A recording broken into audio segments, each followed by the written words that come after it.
Hello everyone, welcome to the channel the Zorawar classes. आप सभी का स्वागत है आज की हमारी करंट अफेयर्स की क्लास में। माय डियर फ्रेंड्स, ये होगी आपकी 12th ऑफ मई की करंट अफेयर्स की क्लास। तो चलिए आज का अपना सेशन स्टार्ट करते हैं। सबसे पहला क्वेश्चन लेते हैं, किस देश के पर्वतारोही कामी रीता शेरपा दुनिया की सबसे ऊंची चोटी माउंट एवरेस्ट पर 25 बार चढ़ने वाले दुनिया के पहले पर्वतारोही बन गए हैं? ये आज का आपका सुपर डुपर स्टार क्वेश्चन है, super duper star. Which country's climber Kami Rita Sherpa has become the world's first climber to climb Mount Everest, the world's highest peak, 25 times? और ये है आपके नेपाल के गाइड हैं। 1994 में सबसे पहली बार ये जो है माउंट एवरेस्ट चढ़े थे। 2019 लास्ट टाइम, 2019 में ये एक महीने में ही 2 बार माउंट एवरेस्ट चढ़े थे। उसके बाद इन्होंने अभी 2021 मई में 25वीं बार अपना ही रिकॉर्ड तोड़ा है, 24वीं बार का 25वीं बार फतेह किया है दुनिया की सबसे ऊंची चोटी माउंट एवरेस्ट को। Super duper star question. Question ऐसे भी बन सकता है कि नेपाल के किस पर्वतारोही ने, तो उनका नाम पूछा जा सकता है यहाँ पे। तो आपको नाम भी याद रखना है, कामी रीता शेरपा। नेपाल के 52 वर्षीय कामी रीता शेरपा 7 मई को 25वीं बार दुनिया की सबसे ऊंची चोटी माउंट एवरेस्ट पर पहुंच गए हैं। इस तरह उन्होंने इस पर्वत शिखर पर सबसे ज्यादा बार पहुंचने का अपना ही रिकॉर्ड तोड़ दिया है। मैंने बताया ना, 24वीं बारी का भी इन्हीं का रिकॉर्ड था। कामी रीता शेरपा ने 24वीं बार इस पर्वत शिखर को 2019 में फतेह किया था। साल 2019 में वह एक ही महीने में 2 बार इस पर्वत शिखर पर चढ़ने में कायम रहे थे। वह सबसे पहले मई 1994 में माउंट एवरेस्ट की चोटी पर पहुंचे थे और this time it's his 25th time कि वो माउंट एवरेस्ट की चोटी पर पहुंचे हैं। नाम याद रखना है कामी रीता शेरपा और देश याद रखना है नेपाल। ठीक है जी, बहुत इंपॉर्टेंट क्वेश्चन है, सुपरस्टार क्वेश्चन। चलिए फ्रेंड्स, यहां पे कुछ बात कर लेते हैं। जो बच्चे मेरे से पूछते हैं कि सर जो केवीएस पीआरटी का कोर्स है उसमें एनरोलमेंट कैसे करनी है, एनरोल नहीं होता है, कई बच्चे कंफ्यूज रहते हैं तो मुझे व्हाट्सएप पे पूछते रहते हैं। तो भाई सिंपल सा है, प्ले स्टोर पे जाओ, द जोरावर क्लासेस का ऐप जो है आप डाउनलोड करेंगे प्ले स्टोर पे जाके। उसके बाद आप स्टोर सेक्शन पे जाएंगे, नीचे की साइड आपको डाउन बिलो एक स्टोर सेक्शन दिखाई देगा, स्टोर ऐसे दिखाई देगा, स्टोर लिखा हुआ। सिंपल सा आपको उस पर जाके क्लिक करना है। जैसे ही आप क्लिक करेंगे तो केवीएस पीआरटी का कोर्स आपके सामने आ जाएगा जिसपे लिखा हुआ 2999। उस पर जाके क्लिक करें, वहां से जाके आप कोर्स को परचेज कर सकते हैं और उसमें एनरोल कर सकते हैं। दूसरी बात, देखिए आप सब ने यहाँ पे सब्सक्राइब तो किया हुआ है, लेकिन आप सबके साथ एक प्रॉब्लम है कि आपके पास नोटिफिकेशन नहीं आती है। तो वो नोटिफिकेशन इसलिए नहीं आती है क्योंकि आपने जो साइड में बेल आइकन है ना, इसको नहीं प्रेस किया है। तो बेल आइकन को जो सब्सक्राइब आपने किया हुआ है द जोरावर क्लासेस के चैनल को, उसके साइड में ये बेल आइकन है, इस पे आप क्लिक करें और इस पे क्लिक करने के बाद आपके सामने आएगा ये पर्सनलाइज्ड। पहले से ही बाय डिफॉल्ट पर्सनलाइज्ड आएगा। इस पर्सनलाइज को क्लिक नहीं करना है, ऊपर वाले ऑल को क्लिक करना है ताकि आपके पास हमारी तरफ से, हमारे चैनल से जितनी भी वीडियोस हैं उनकी नोटिफिकेशन एटलीस्ट पॉपअप हो आपके ऊपर। तो ऑल पे जाके क्लिक करो, पहले बेल आइकन को प्रेस करो और बेल आइकन प्रेस करने के बाद आप लोग ऑल पे जाके क्लिक करेंगे।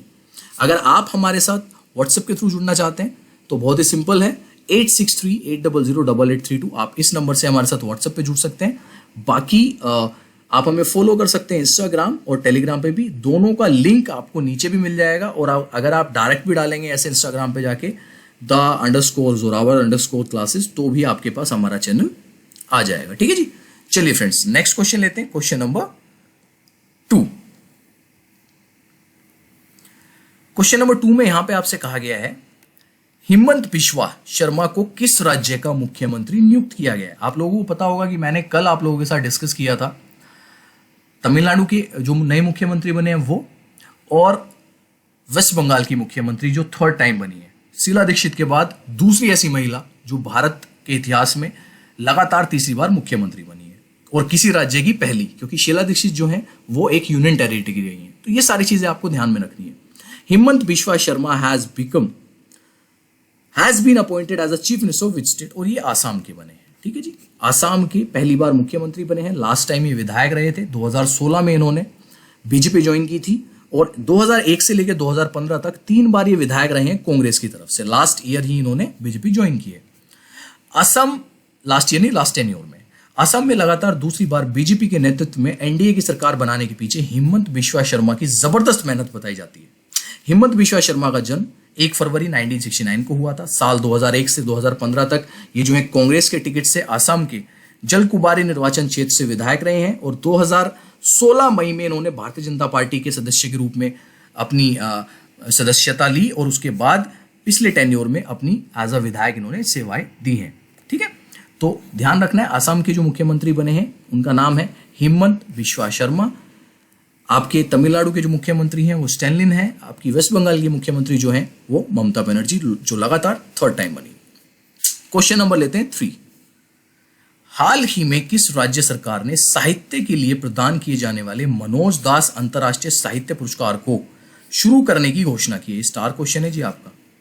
Recently, which state government has announced the introduction of the Manoj Das International Literature Award for Literature? और ये उड़ीसा सरकार ने शुरू किया है। नवीन पटनायक जी की सरकार ने क्या स्टार्ट किया है?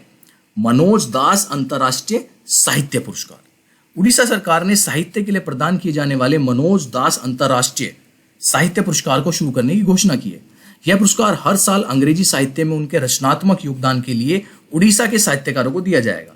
पद्मश्री और पद्म भूषण पाने वाले प्रसिद्ध लेखक मनोज दास, जिन्होंने अंग्रेजी और उड़िया भाषा में सैकड़ों कहानियां, उपन्यास, कथा, कविताएं और स्तंभ लिखे हैं, उनकी याद में ही ये मनोज दास अंतर्राष्ट्रीय साहित्य पुरस्कार दिया जाता है और ये अब उड़ीसा शुरू करने जा रहा है। स्टार क्वेश्चन है, ध्यान रखना है।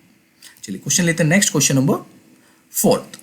हिंदुस्तानी व पश्चिमी संगीत पर अच्छी पकड़ रखने वाले निम्न में से किस प्रसिद्ध संगीतकार का 93 वर्ष की उम्र में निधन हो गया? Which of the following famous musician who has a good hold on Hindustani and Western music has passed away at the age of 93? और ये हैं आपके वनराज भाटिया। वनराज भाटिया का भी हाल ही में निधन हो गया है 93 वर्ष की आयु में। ठीक है जी। बॉलीवुड के दिग्गज संगीतकार वनराज भाटिया का 7 मई की सुबह मुंबई में निधन हो गया है। वे 93 वर्ष के थे। वनराज भाटिया ने फिल्म 36 चौरंगी लेन, जाने भी दो यारो, तरंग, द्रोहकाल, अजूबा, बेटा, दामिनी, घातक, प्रदेश, चमेली और प्यार का सुपरहिट फॉर्मूला के लिए म्यूजिक कंपोज किया है। साथ ही उन्होंने भारत एक खोज और तमस जैसे टीवी शोज के लिए भी म्यूजिक बनाया। बहुत ही जो है प्रसिद्ध संगीतकार रहे हैं बॉलीवुड में, दिग्गज संगीतकार। उनका भी हाल ही में निधन हो गया है, वनराज भाटिया। आपसे क्वेश्चन ऐसे बन सकता है, देखिए ये वाले क्वेश्चन मैं आपको इसलिए कराता हूं कि क्वेश्चन ना ये ऐसे बन सकता है कि हाल ही में वनराज भाटिया का निधन हुआ है, वो किस क्षेत्र से जुड़े हुए हैं। तो आप यहाँ पे संगीतकार आंसर लगा सकते हैं। वो क्रिकेट, उसमें खेल आ सकता है, संगीतकार आ सकता है, पॉलिटिशियन आ सकता है, कुछ भी आ सकता है। तो ये चीजें आपको पता होनी चाहिए। Question number 5। किस राज्य सरकार ने हाल ही में ग्लाइफोसेट पर पूर्ण प्रतिबंध लगा दिया है? ग्लाइफोसेट नाम ध्यान रखना। Which state government has recently imposed a complete ban on glyphosate? और ये तेलंगाना राज्य ने किया है। तेलंगाना राज्य ने ग्लाइफोसेट पर पूर्ण तरह से प्रतिबंध लगा दिया, बैन कर दिया है। तेलंगाना सरकार ने हाल ही में ग्लाइफोसेट पर पूर्ण प्रतिबंध लगा दिया है। ग्लाइफोसेट एक विवादास्पद खरपतवार नाशक है जो आमतौर पर कपास के खेतों में खरपतवार को मारने के लिए उपयोग किया जाता है। ग्लाइफोसेट के उपयोग पर प्रतिबंध है क्योंकि यह कैंसर कारक है। अब जब वही चीज आपको खेतों में डाली जा रही है और खेतों में डाल के उससे क्या हो रहा है, वही चीज खेतों में उपज होके जो आपके खाना, मतलब कुछ भी XYZ जो भी चीज बन रही है आपकी, उसी को आप खाने के साथ खा रहे हैं, तो वो जो है कैंसर कारक बताया गया है। ठीक है ना। तो इस वजह से उस पर तेलंगाना ने पूर्ण प्रतिबंध लगा दिया है। क्वेश्चन नंबर लेते हैं आज का 6।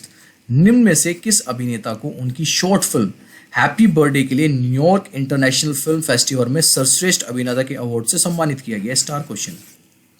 विच of the following actor has been awarded the best actor award at the New York international film festival for their short film happy birthday? और ये हैं अनुपम खेर। अनुपम खेर को उनकी शॉर्ट फिल्म हैप्पी बर्थडे के लिए बेस्ट एक्टर का अवार्ड दिया गया है। कहां पर दिया गया है? न्यूयॉर्क इंटरनेशनल फिल्म फेस्टिवल में। अनुपम खेर को New York city international film festival में उनकी शॉर्ट फिल्म हैप्पी बर्थडे के लिए बेस्ट एक्टर का अवार्ड मिला है। प्रसाद कदम द्वारा निर्देशित इस फिल्म में अनुपम के साथ आहाना लीड रोल में थी। अनुपम खेर और आहाना इससे पहले film the accidental prime minister में भी नजर आए हैं। अभिनेता अनुपम खेर सोशल मीडिया पर काफी एक्टिव रहते हैं और हर मुद्दे पर अपनी राय भी रखते हैं। हमें इनसे कोई लेना देना नहीं है वो क्या राय रखते हैं, हमें लेना देना है कि अनुपम खेर को बेस्ट एक्टर का अवार्ड मिला उनकी फिल्म हैप्पी बर्थडे के लिए। कहां पर? New York city international film festival में। ठीक, यहाँ पे क्वेश्चन ऐसे बन सकता है कि हाल ही में अनुपम खेर ने New York city international film festival में जो अवार्ड जीता है वो किस शॉर्ट फिल्म के लिए जीता है? तो हैप्पी बर्थडे उस शॉर्ट फिल्म का नाम होगा। क्वेश्चन लेते हैं नेक्स्ट, क्वेश्चन नंबर 7। किस प्रसिद्ध टेनिस खिलाड़ी को Laureus world sportsman of the year 2021 award से सम्मानित किया गया? Again star question. Which famous tennis player has been awarded the Laureus World Sportsman of the Year 2021 award? और ये हैं आपके राफेल नडाल। यहाँ पे रोजर फेडरर के साथ कंफ्यूज नहीं होना, राफेल नडाल को मिला है ये अवार्ड। प्रसिद्ध टेनिस खिलाड़ी राफेल नडाल को Laureus world sportsman of the year 2021 award से सम्मानित किया गया है। यह नडाल के लिए दूसरा किताब है जिन्होंने 2021 में प्रतिष्ठा पुरस्कार भी जीता था।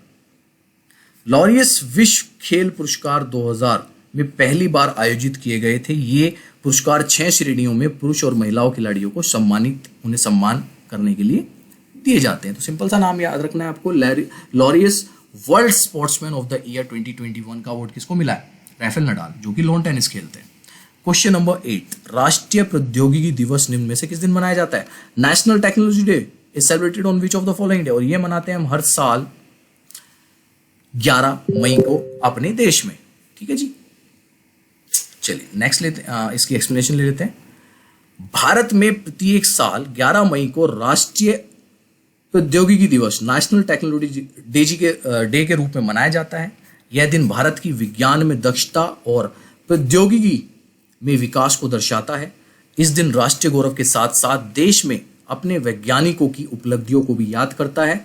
विज्ञान और प्रौद्योगिकी मंत्रालय इस दिन प्रत्येक साल राष्ट्रीय प्रौद्योगिकी दिवस मनाता है। प्रौद्योगिकी एवं विज्ञान मंत्रालय के द्वारा उनके विभाग में विभिन्न कार्यक्रम भी आयोजित कराए जाते हैं। अपने को इतनी चीजों से बजट नहीं करनी है, ठीक है? अपने को क्या याद रखना है?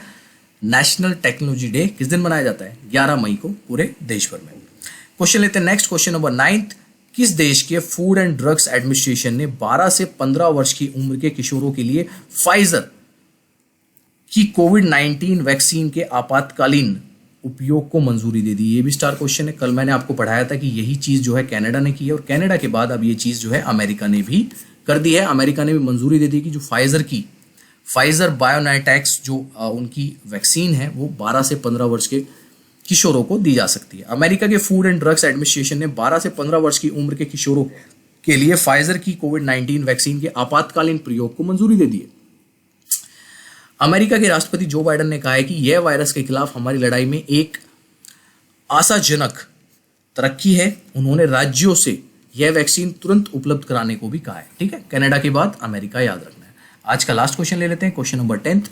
जून 2021 में सांगरी ला संवाद की मेजबानी कौन सा राष्ट्र करेगा? Which nation will host Shangri La dialogue in 2021 June? और ये सिंगापुर करने जा रहा है। ये संवाद की जगह डायलॉग ही याद रखो क्योंकि इसका पूरा नाम सांगरी ला डायलॉग ही है। तो ये सिंगापुर जो है मेजबानी करेगा जून 2021 में इसकी। सांगरी दा डायलॉग एशियाई सुरक्षा शिखर सम्मेलन 4-5 जून 2021 को सिंगापुर में आयोजित किया जाएगा। कोरोना वायरस महामारी के कारण वार्षिक बैठक पिछले साल रद्द कर दी गई थी। इस आयोजन में दुनिया भर के शीर्ष सैन्य अधिकारियों, राजनीतियों और हथियार निर्माताओं की भागीदारी देखी जा सकती है। ठीक है जी, so these are the top 10 questions for today. I hope you like it. आपको बड़े अच्छे से मैंने तरीका दिखा दिया है कि भाई किस तरीके से जो है आप हमारे साथ जुड़ सकते हैं। फिर से दिखा देता हूँ, और ये है, इसका आप स्क्रीनशॉट ले सकते हैं। और ये चीज़ ज़रूर कर लेना भाई लोग कि जो सब्सक्राइब किया है ना, बेल आइकन पे क्लिक करके इसको ऑल कर देना ताकि आपके पास नोटिफिकेशन आती रहे। चलिए बाय, टेक केयर, फिर मिलेंगे कल की करंट अफेयर्स की क्लास में।